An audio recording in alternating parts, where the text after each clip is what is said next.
Bharat Pakistan border पर एक बार फिर से पाकिस्तान का पर्दाफाश हुआ है। बॉर्डर पर पाक की नापाक हरकत का खुलासा हुआ है। बीएसएफ को बॉर्डर पर एक 8 फीट ऊंची और 50 मीटर लंबी एक सुरंग मिली है। आशंका है कि पाकिस्तान की तरफ से इस सुरंग के रास्ते आतंकी घुसपैठ की तैयारी थी। पाकिस्तान की सबसे बड़ी साजिश नाकाम।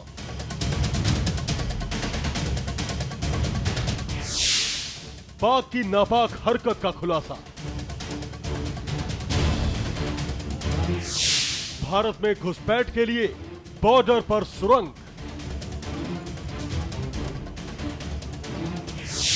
पाकिस्तान कर रहा था प्रॉक्सी वॉर की तैयारी।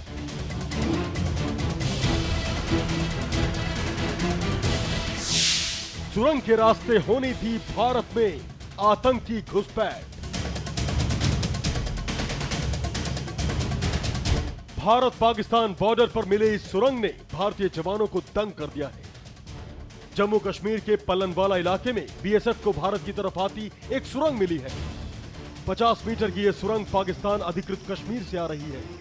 खबरों के मुताबिक सुरंग की चौड़ाई करीब 3 फीट है। सूत्रों के हवाले से खबर है कि ये सुरंग पाकिस्तानी रेंजरों ने इसलिए निकाली है ताकि ज्यादा से ज्यादा घुसपैठ यहां से करवाई जाए, आतंकियों को जो है वो भारत की सीमा में धकेला जाए। गौरतलब है कि पिछले 1 से 1.5 साल पहले भी ऐसा ही एक सुरंग जो है वो सांबा इलाके में मिला था, लेकिन उसके बाद भी पाकिस्तान ने बिल्कुल इनकार किया था कि ये सुरंग जो है ये पाकिस्तानी रेंजरों द्वारा नहीं निकाला गया है। लेकिन एक बार आज फिर से पाकिस्तान बेनकाब हुआ है। सुरंग मिलने के बाद बीएसएफ के जवान तुरंत हरकत में आ गए। पल्लनवाला के चाकला चौकी में सेना की गश्त बढ़ा दी गई। इलाके में अतिरिक्त पुलिस बल बुला लिया गया है। रास्तों की नाकेबंदी कर दी गई है। पाकिस्तान और पाकिस्तान में जो हुक्मरान हैं उनको ये बात समझ में नहीं आ रही है कि वो जो कुछ एक के बाद एक सीज फायर का वायलेशन कर रहे हैं वो अपने आप में उनके लिए भारी पड़ने वाला है। गृह मंत्रालय के सूत्रों से पहले ही बताया गया था कि बॉर्डर पर 200 आतंकियों की घुसपैठ की तैयारी है।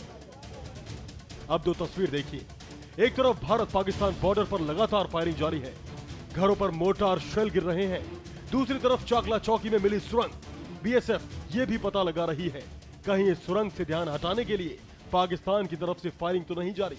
दूसरी तरफ कुछ और सवाल है। बॉर्डर पर सुरंग का आखिर क्या मकसद था? सुरंग हथियारों की सप्लाई के लिए थी या घुसपैठ के लिए? क्या बॉर्डर पर हो रही फायरिंग सुरंग से ध्यान हटाने के लिए थी? क्या 50 मीटर लंबी सुरंग से आतंकी घुसपैठ हो रही थी? बॉर्डर पर बीएसएफ की चौकसी के बाद भी सुरंग कैसे बनी? क्या पाकिस्तानी रेंजर्स ने भारतीय सीमा पर सुरंग बनाई है? पाकिस्तान की तरफ से लगातार जारी सीज फायर उल्लंघन की घटनाएं और बॉर्डर पर मिली सुरंग ने बीएसएफ को हैरत में डाल दिया है।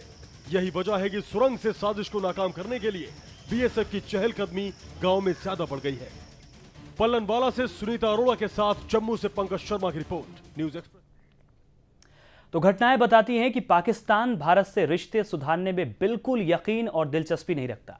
मोदी ने जिस गर्मजोशी से अपने शपथ समारोह में पाकिस्तान के पीएम नवाज शरीफ को बुलाया था, हाथ मिलाया था, पाकिस्तान ने उतनी गैर जिम्मेदारी से सुलह की इस कोशिश को नाकाम कर दिया। 2 दिन पहले भारत के एतराज के बावजूद पाकिस्तान के हाई कमिश्नर ने भारत के अलगाववादियों से भी मुलाकात की थी।